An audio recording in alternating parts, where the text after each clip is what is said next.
Hey guys, what is up? It is Matt Town, local Philly realtor here. So I want to make a video about becoming a realtor. I get asked a lot by people who are looking to get into real estate, what it actually takes, what it costs, the time involved, how do you actually get leads in your business. So I'm making this video so I can just shoot it out to people when they have those questions. And really just to inform people about what it actually entails, because there's a lot of myths out there about what it actually is to be a realtor. So let's get into it. Keep earning and learning with me every week. Please hit the subscribe button. I appreciate it. And please like the video. So what this video is going to be about me, kind of what I've done over the last couple of years. Why do you want to be a realtor? Getting your license, the time it takes, the cost, realtor life, and common myths that I hear from people looking to get into real estate, the cost of holding your license every year, finding a team, and how to get your business going. How do you generate leads? Do you get them from the team, or are you generating them? Where do those come from? So this is about me. As you can see, like I've kind of become a high producing realtor over the last couple of years, and I didn't start out that way. I worked in corporate America. Getting out of college, I started I was in a sales job, quit that, started a landscaping company, quit that because I needed W-2 income to buy houses. Bought my first house in 2018, kept buying houses, and now I have six, five long-term rentals, one short-term rental, and then in 2020, I quit corporate America to become a full-time realtor. I got my license in 2019 and joined a team, and then in 2020 I went full-time. And 2022 I quit my team and am just on my own at a brokerage, Keller Williams now, and I'm starting my own team next year. So I'm an independent agent now and starting my own team next year. All right, so I completely forgot to record a video on why to become a realtor. So that's why I'm wearing a new shirt today. So why become a realtor? So for me, initially, I was already involved in real estate. I loved investing in real estate and learning about anything to do with real estate. I grew up watching like all those HGTV flip shows. So I had a passion for real estate the whole time, and that was sort of what I wanted to get into. I hated my W-2 job. I just hated going into the office every day, having a boss. So part of that is the freedom that comes with real estate. And obviously you still have clients that you have to answer to and do a good job for. So you're always going to have someone you have to answer to and do a good job for. But you don't have that boss like hanging over you and micromanaging you. So the freedom that comes with being your own boss, I think, is amazing. And you don't have that fear on like Sunday night, the Sunday scaries, going into the office. And the freedom has been like one of the biggest parts for me. I've really enjoyed like not having my own boss, getting to work on the projects that I want to work on because they're going to make me more money, which makes sense because you want to work on the money generating projects instead of like in corporate America, they'll have you work on some random project for no reason and then they scrap it a month later. So I enjoy the freedom that comes with being your own boss as a realtor. I really love it. That's what got me into being a realtor at the end of the day. And then my love of real estate, like I said, I already had that love of real estate, and my goal was just to like start out, if I could just replace my income doing what I love every day, that would be huge, and that eventually happened. And then the money I put last because you have to have a passion for this job. Yeah, real estate makes you good money. It's a very lucrative career if you put the time into it and you get out what you put in. But it's long hours. There's a lot of problems that come up all the time, and you have to get used to that and be used to dealing with crazy problems. And the money will follow if you're doing a great job for your clients, if you're being honest, if you're getting your clients all the information that they need, go above and beyond. are super responsive to any of their questions or anything, because this is one of the scariest times of their life, buying a house. Are they making the right decision? So you have to be on top of your game, and if you are, the money will follow, and it is very lucrative.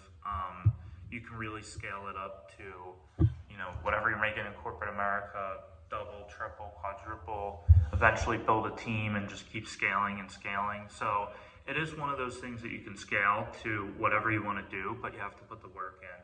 So that is, if you want to become a realtor, why, like, make sure you have a solid why. Don't just join for the money, because there are a lot of people who join for the money and then they're like, I hate doing this. Like, I don't want to run around and show people houses or work 10-hour days getting started. And so you really have to make sure that you love this job, you love working with people, you love real estate, you don't mind running around and doing what you have to do to like make your clients happy. So make sure you have that solid why in place.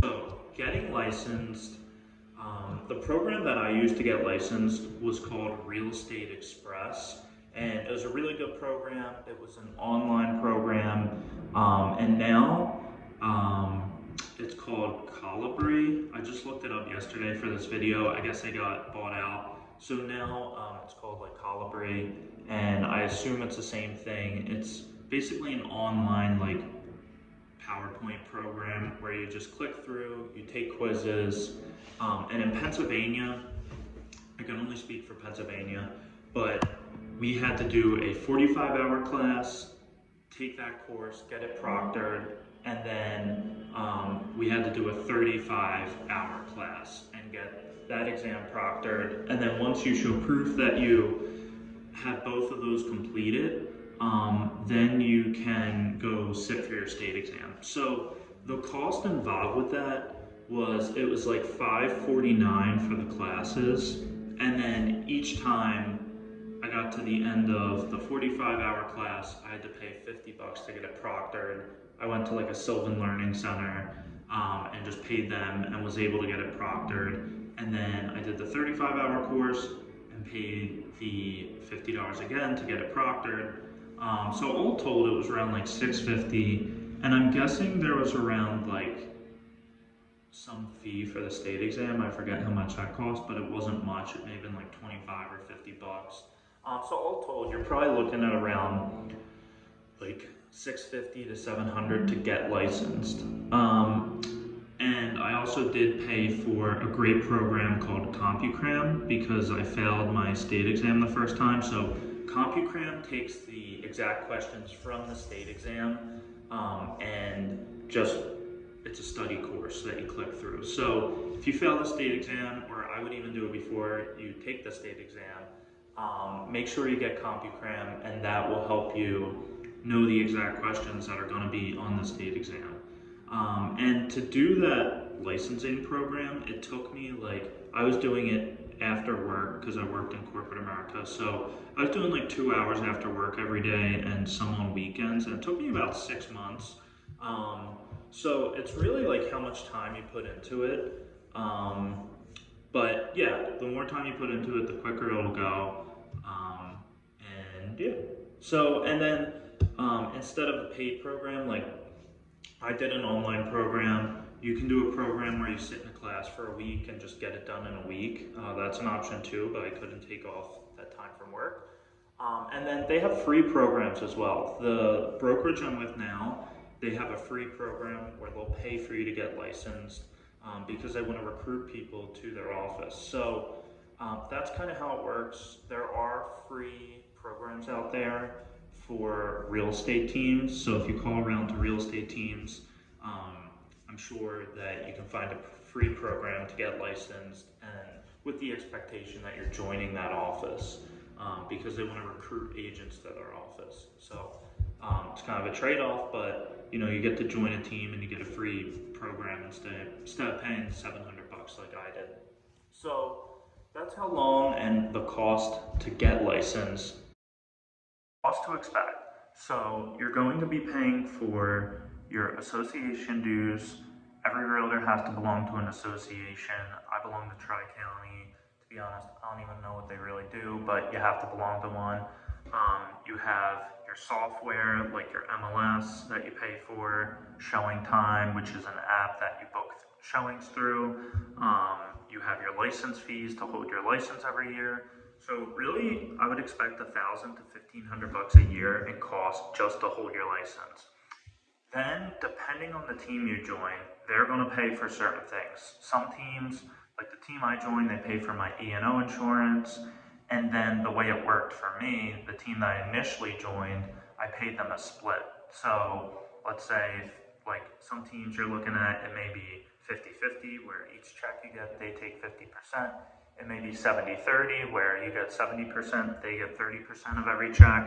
And then that split goes to pay for your marketing, your signs, your photos, for your listings, any additional softwares you might need, things like transaction coordinators. So if you're an independent agent, you're going to be paying for your marketing, your signs, your photos, transaction coordinators who, once you get a property under contract, you may pay them like $350 a transaction to do all the paperwork for the buyer and everything like that. So that's kind of how it works. I think joining a team initially is great and have them pay for those costs. And obviously you're still paying for them because you're paying them a split, but you're not really paying them up front. You're paying them on the back end when a deal closes. So I think that's an easier way to get started into real estate. And then you can always become an independent agent eventually. So the myths of being a realtor, I hear this all the time. It's the same thing over and over again. So whenever I tell anyone I'm a realtor, immediately they're always like, "Oh, that's cool. You get to make your own schedule. I'm sure you get to take off a lot." And so it is true. Like we do get to make our own schedule, which is great. I remember at my old job, it was a big deal if you had to take off to go to the dentist or like leave work early. It was a huge pain. You had to put it in like this workday system. If you put it in wrong, it was a mess. But as a realtor, you get to make your own schedule. So being a realtor, you work a lot of hours. It may be like a 40 to 60 to 70 hour a week job. So you are still working a lot of hours. And usually realtors are working Saturdays. A lot of them sometimes work Sundays, doing open houses, taking buyers out, because when you're working with buyers, they're able to see houses after work at night or on the weekends. So you're usually working those days. So it's not like, we're only working a couple hours a day, sell a bunch of houses, and then sit back. You're working a lot of hours, but you do have that flexibility in your schedule, which is nice. There's sometimes like I renovate houses, so sometimes I have to take off a day and go look at the house, make sure the supplies got there.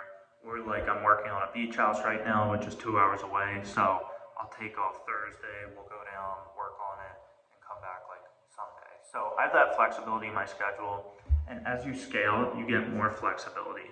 So initially, making money, working hard, and then you have that money that you can scale your business and have more flexibility in your schedule. Realtor myth number 2, I hear this one all the time too, when people, are interested in getting started. Oh, so like your team gives you leads, or like the office you're with gives you leads. And I think people just think I come into the office every day and my phone just starts ringing with like, I want to buy a $500,000 house. And that's not how it works at all. So as a realtor, people think your job is you show up to the office, you get some leads, and then you go show houses and you're done for the day. The main job as a realtor is lead generation. So I don't get really any leads from my office, and I don't really expect leads from my office. That's not why I joined where I'm at. I joined my office to be around highly successful realtors, and there's a lot of them here. I expect myself to generate leads, and that's the way that you should expect it.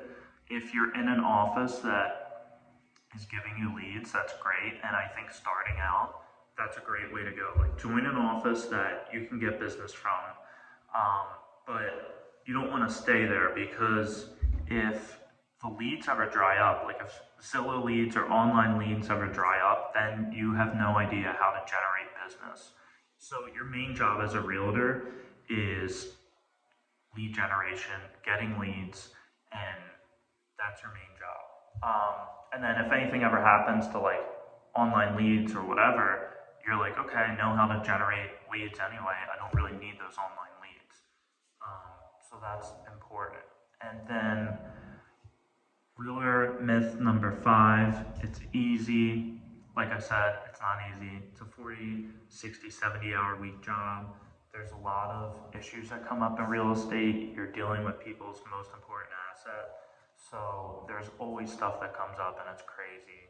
I'm doing this deal right now where this house came up with structural issues, a bunch of other stuff happened, and I have another deal where the utilities didn't get turned on to the property, and we're trying to get them turned on for the inspection. So that's been a lot.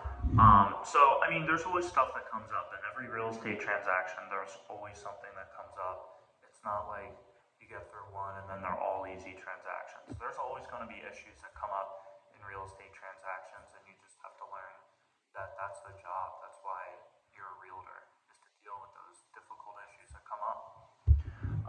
So finding a team, like I said, getting started, I think joining a team is great. I know a lot of people start out as independent agents and then they join a team because they weren't learning at all. So when you're joining a team, you're going to pay a split, and you may start off at 50-50 until you bring in some business. And that's fine. That's where I started off at. Your main point when getting started is to learn the business and be around successful agents who can teach you the business, but also when they get too busy, give you business. So the team that I was on initially, there was a lot of successful agents there, and they taught me the business. And like when they got too busy, I was able to help them out with rental listings, helping buyers out that they didn't want to deal with, and that brought me an income when I really didn't have any coming in. So that was huge. So finding a team, find out what costs they cover for you. What is your split in your fees going to be? Where is the office? That's important because I know people who joined offices that are like 40 minutes from their house and they never go to the office, which is like, why are you joining a team to learn from these people if you're not even going to go to the office? What is their support like? Do they have photographers on staff? Do they have transaction coordinators, listing coordinators? Do they train their new agents to like lead generate, do real estate, all that? When I joined my team, there wasn't a lot of training towards new realtors, and they even said like Keller Williams is better for new agents. And I think that's true. Keller Williams has a great program for new agents called Pro Coaching. So they'll get you from like 1 to 3 million in sales and beyond. And I think that's probably one of the best ways to start, is to join a successful Keller Williams office, join that Pro Coaching, and get yourself to 3 million in sales. And then maybe get a real estate coach through like Tom Ferry. And then you just skyrocket to like 5, 8, 10 million, and then just keep going, keep building the business every year. So I think that's the path if I was to get started today. I would join a Keller Williams, do the pro coaching to get from 1 to 3 million, and then get a Tom Ferry coach to get me to like 5, 8, 10 million, 20 million in the coming years. And that's what I'm doing now. I got a real estate coach through Tom Ferry when I got started, and they got me from like 1 million in sales to 8 million in sales in a year, and 13 to 14 pending and sold last year, and now I'm looking to get to 20 million. How do you generate business? I actually made a video on this, all on like how I got from 1 to 8 million in sales a year. One part of that was coaching, and another part of that was a bunch of systems that I implemented in my business for lead generation. So if you want to learn about getting business, generating leads for your real estate business, how to get that off the ground, watch this video. You can click below and get to that video, and you'll learn how to generate your own business on your own. So I hope this video was helpful in getting started. If you have any questions, feel free to reach out. Like I said again, if you want to keep learning and earning with me every week, like and subscribe below, and I will see you next week.